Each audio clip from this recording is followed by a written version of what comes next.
berkomunikasi dengan orang itu semakin baik ya. Di samping ilmunya ini terserap ya. Kemudian dan bermanfaat. Kemudian sekarang semester berapa ya? Semester 2. Semester 2 ya.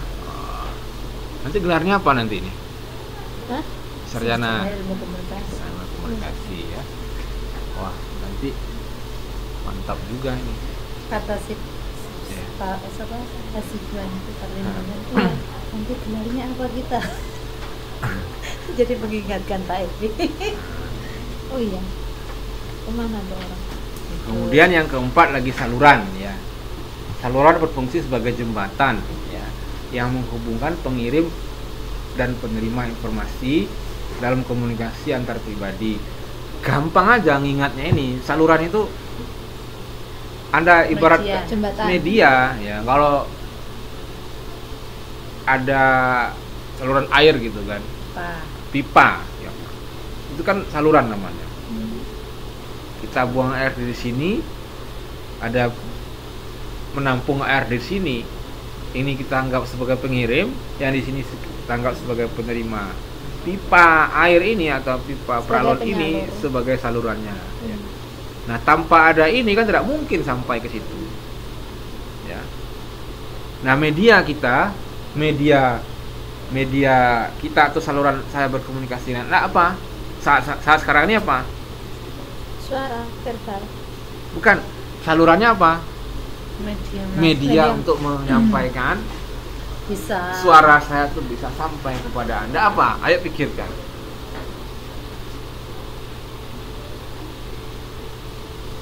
Ya, suara. Ada baik lewat tulisan maupun lewat ucapan. Yang sekarang ini loh, saya komunikasi dengan Anda, saya ngomong nih loh. Ya, terima Pak Kita. Kedengar sama Anda kan? Iya. Nah, salurannya apa ini? Udara. Saluran udara. Ya. Kalau tidak ada udara di sini, di hampa udara tidak kedengar. Ya, saya ngomong tidak kedengar. Ya. Kemudian ya. Nah, kemudian yang kelima, gangguan ya. Tahan dulu ngantuknya. Berdiri yang tegak. Berdiri aja deh.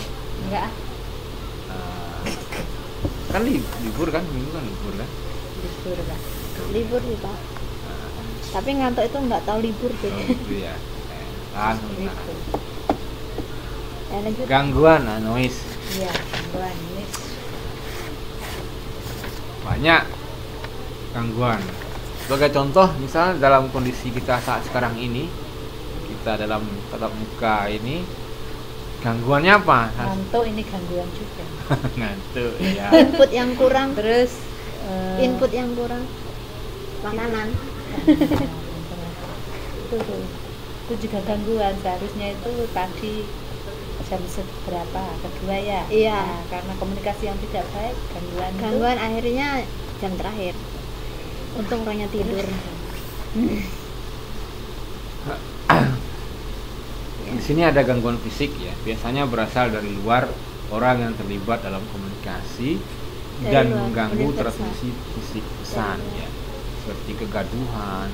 Misalnya orang gaduh di luar kan ganggu kita. Atau udah ngasih kita komunikasi, tahu-tahu gebrak gitu, ini kan terganggu ya. Kemudian interupsi. Nah, ya. Ini contohnya Gangguan juga. Ini gangguan juga nih. Kemudian ada interupsi gitu kan. Interupsi itu apa sebenarnya? Interupsi itu minta waktu sejenak, menyela gitu kan. Interupsi gitu kan.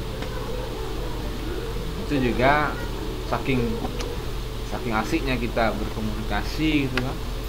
Ngomong tahu-tahu ada yang menyela. Interupsi.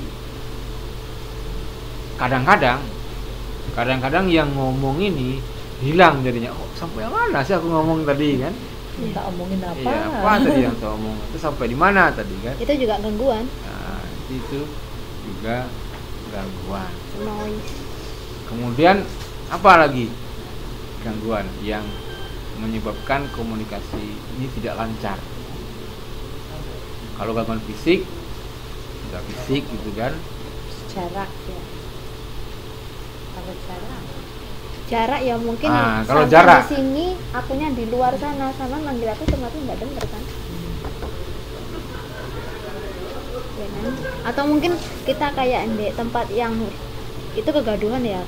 Kita kayak di tempat karaokean gitu kan, kalau kita nontonan nggak. gaduh.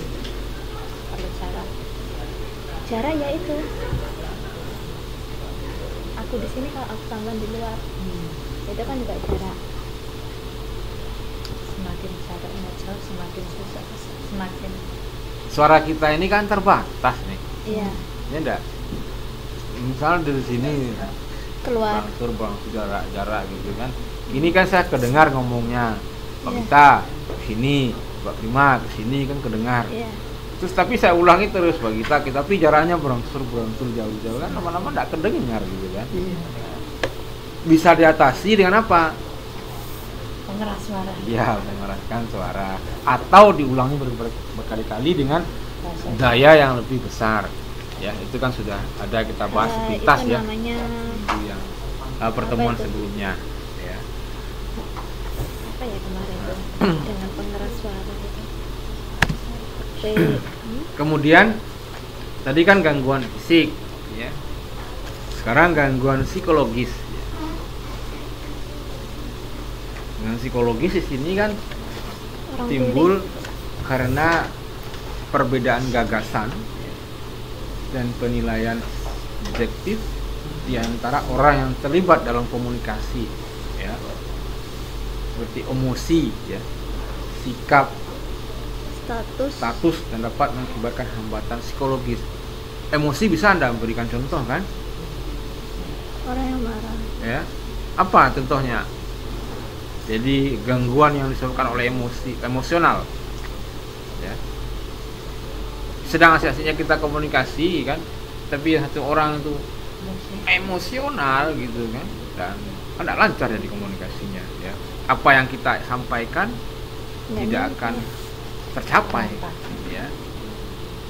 Kemudian sikap, statusnya gimana? Status Nah, yang karena ini dianggap bisa menyebabkan gangguan ya dalam seperti komunikasi Ya, antar seperti halnya. pribadi. kalau status yang mungkin kayak kita ini orang komunikasi terus membicarakan yang berhubungan dengan ilmu komunikasi dengan anak bahasa Inggris itu bisa nggak? Yang lainnya, Pak Gita, banyak status. Status dapat menimbulkan hambatan psikologis. Status gini lah ya. Anda misalnya di sini kelompok yang muda-muda gitu kan. Nah, di kelompok yang muda-muda ini terus kan ngomongnya wis model gitu kan. Terus ada satu Tahol. orang yang sudah bahasa lain betul. yang sudah Bahasa- berumur gitu kan. Nah, ketika Anda terjadi komunikasi ini kan mereka akan merasa minder kan. Iya enggak? Kalau orang kita intelek dan orang non intelek. itu juga bisa ya. Kalau dalam lingkungan kita ini aja kan sudah bisa dibedakan ya, berpengaruh atau menghambat status itu. Ya. Status Nah, maksudnya berarti status sosial itu ya Pak? bisa kalau status sosial kan seperti yang kaya. anunya itu pokoknya status miskin. sama psikologisnya itu. Ah, Berarti kalau psikologis kan kejiwaannya. kejiwaan. Ya. Kemudian ada lagi istilahnya gangguan semantik ya. Nah, Terjadi sebenarnya karena kata atau simbol yang digunakan dalam komunikasi seringkali memiliki arti ganda, tidak memiliki satu arti, sehingga penerima gagal menangkap maksud dari pengirim. Nah, ini coba Anda pikirkan contohnya apa ini ya. Ini di